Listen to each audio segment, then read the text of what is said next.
Hey, Dr. Jon Finn here. Welcome to the Habit Mechanic podcast. Right now, you can get my new best-selling book, Train Your Brain for the AI Revolution, at tougherminds.co.uk.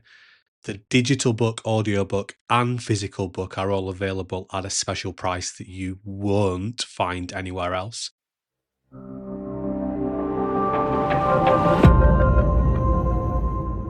Hi everyone, this is Dr. Jon Finn. Welcome to another Tougher Minds podcast.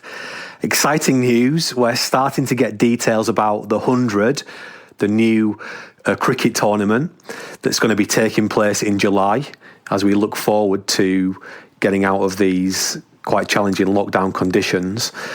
And what I think is really interesting about the 100 is that we're going to get these new teams formed. And we all know that the teams are going to be packed full of really talented individual cricketers, but that isn't enough to actually create, to guarantee that teams will be successful and they will win. So in this episode, I want to talk about the types of things that we need to think about in order to create really powerful teams.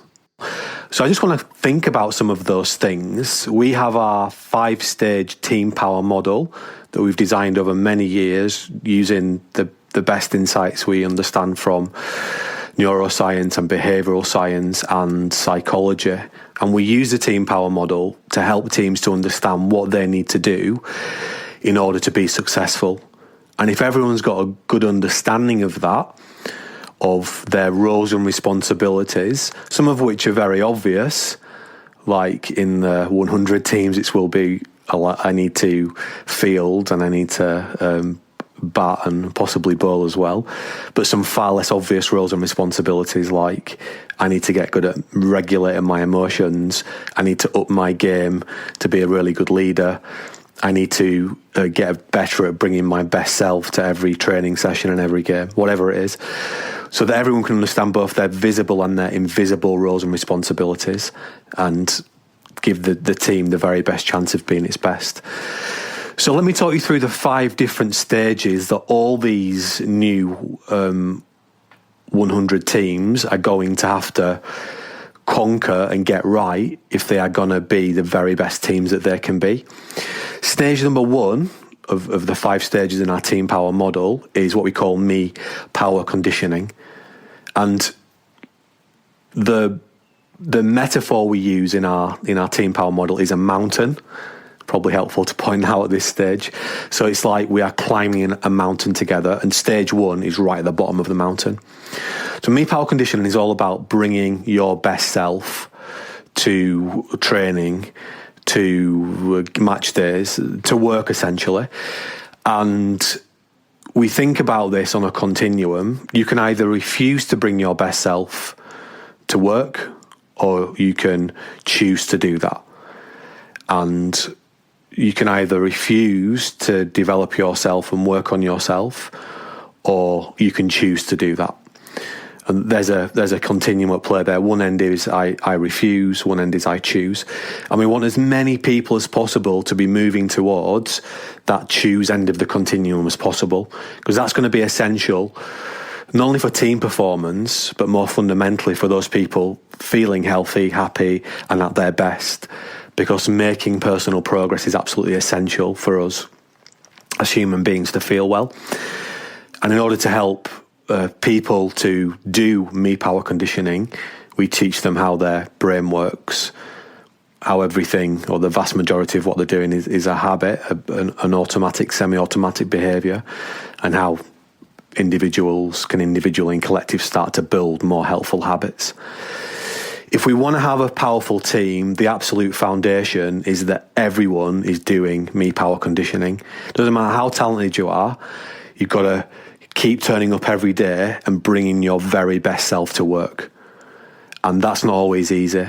And if we have some skills that make it easier for us to do that, that's just going to make it easier for the team to be at its best more often. So that's stage number 1.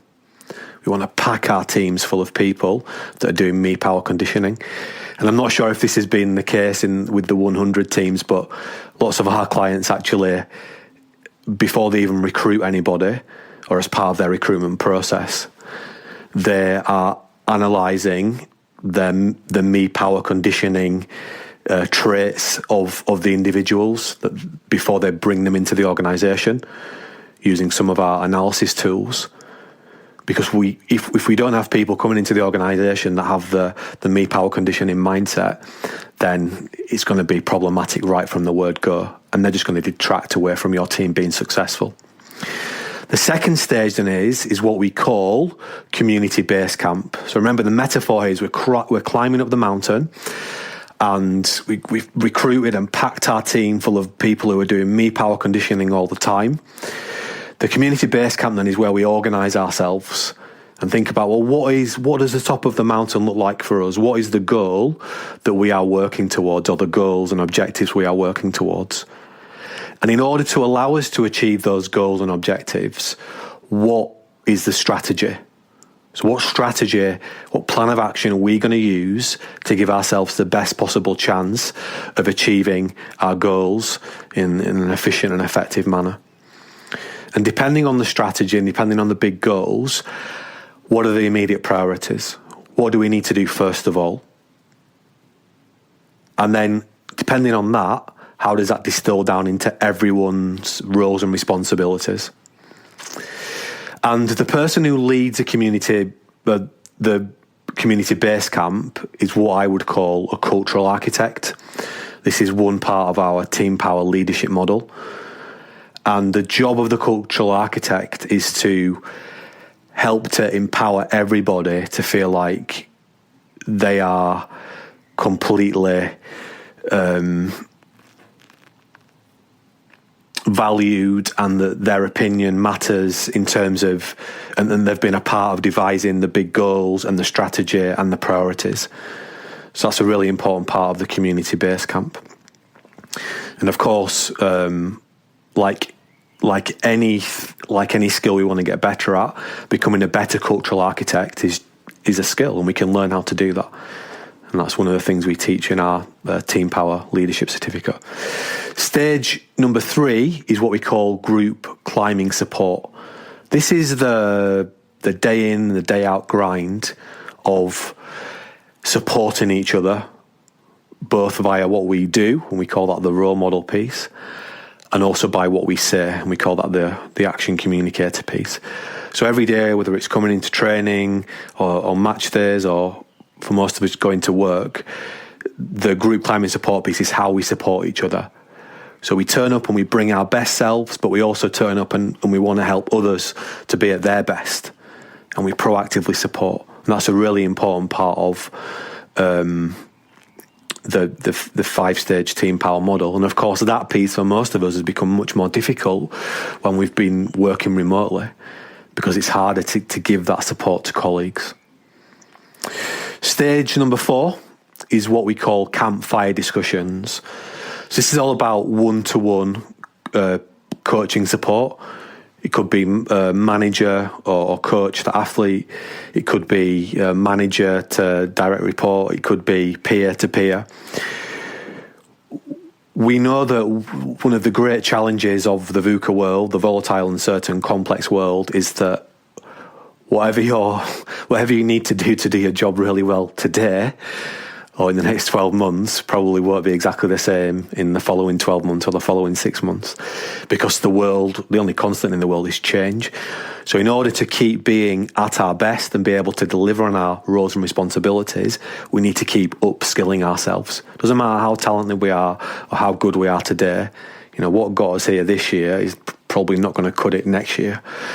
And peer-to-peer coaching, direct report to, or manager to direct report coaching, or player-to-player coaching, or coach to player coaching is absolutely essential. Having those one-to-one conversations, helping people to build new habits, and we call this being the habit mechanic. And we teach people to do that via our swap coach model, which is one of the 4 elements of the team power leadership model, which has, I've mentioned all of those now. One is the cultural architect, one is the role model, one is the action communicator, and one is the swap coach. And put those 4 components together, that's how you become a really powerful leader. And we need to pack our teams full of really powerful leaders if we want to be successful as a team. And that the Team Power leadership model and the 5-stage Team Power team model, they both connect together. But anyway, we've had stage number 1 is Me Power Conditioning. Stage number 2 is Community Base Camp. Stage number 3 is Group Climbing Support. Stage number 4 is Campfire Discussions. Finally, the 5th stage is what we call Group Climbing Reviews. This is where we periodically step back and say, okay, well, when we were setting all this out in the Community Base Camp, they were the big goals, they were the objectives. This was a strategy we decided on. These were the priorities. This is what everybody's roles and responsibilities looked like. But, since then, a few things have changed. So are all those things still relevant? If they're not, what do we need to change? And these group climbing reviews are about building space into the calendar and doing this periodically so we can all collectively step back and reflect together. When this isn't working, you've got people being very negative and talking behind each other's backs. If there is a problem, we need to bring that out into the open so we can address it, so it doesn't become a drain on the group. And depending on your team and what you do, will depend on how often you do the group climbing reviews. In our business, we do it every month. From a sports team perspective, they're doing it very regularly because they're playing often. And I know that tech teams who are working on very tight models, they might do this almost weekly. But we need to have that structure built in so we can properly evaluate where we're at in relation to where we said we were going to be at, and if the strategy and the goals and the priorities and the roles and responsibilities are all still relevant. And that's just a cycle that we go through. So that's how we think about creating powerful teams with our 5-stage Team Power model. As I said, plugged into that is our Team Power leadership model. And these are the things that we teach our clients, both in sport, but also in business and in other contexts. Teach them how to use these ideas in order to build more powerful teams. We know that more than ever before, we need our teams to be excellent. We need the people in our teams to be resilient. We need to have outstanding leaders in our teams. And we need to strive towards creating excellent world-class teams, because that's the only way we're going to have the ability to get as good at solving complex problems as we need to be in order to succeed in the VUCA world. Because the only constant is change, that means we need to get better and better at solving problems for ourselves and also for our clients. It's the same for sports teams. What the most successful 100 teams will be able to do is solve problems around how do we get that batsman out, how do we stop that batsman scoring runs, or the batsman, how do I stop this bowler getting me out, how do I get runs off the batsman. Cricket, like any sport, is about solving complex problems, and the teams that are best at that will ultimately win. And we see that if you can use a powerful science-backed model like the 5-stage Team Power model we've created, and also powerful science-backed leadership models like the Team Power leadership model we've created, then you've got a very, very good chance of fulfilling your potential both individually and collectively. And I think it's the 100 teams that use these types of insights that are ultimately going to win that competition. So hopefully that's insightful. Just a quick reflection on something that's going on, something exciting that's going on as we move out of this or sort of look towards the end of this lockdown period, and we've got hopefully a really good positive summer to look forwards to. But some performance insights there about what those 100 teams are going to need to do if they're going to be successful. It's not just about the superstars, that's where the headlines are right now. It's actually going to be about creating teams that can win, teams that can fulfill their potential. And ultimately, we can use leadership science to help us to do that. If you want to start doing more Me Power conditioning yourself, then very simple, just access our free Me Power Resilience Planner. Just give you some really simple and practical tools that you can use, and you can use with your team as well, to help you all just start doing a little bit better every day. So if you want to do more Me Power conditioning, just get the Me Power Resilience Planner absolutely free. Just go to our website and you can access it there. Remember, we're doing these podcasts all of the time. If you want to get reminded of when they come out, just subscribe. We're on all the major podcast platforms, so just subscribe wherever you listen to your podcast, and as soon as a new one comes out, you'll get reminded. And hopefully these podcasts act as a really good trigger to remind you about the kind of simple and practical things that you need to do in order to be healthy, happy, and at your best. And we know that that's more difficult than ever before at the moment. So I hope the podcasts are really helpful. But I will speak to you again in the near future. Bye for now.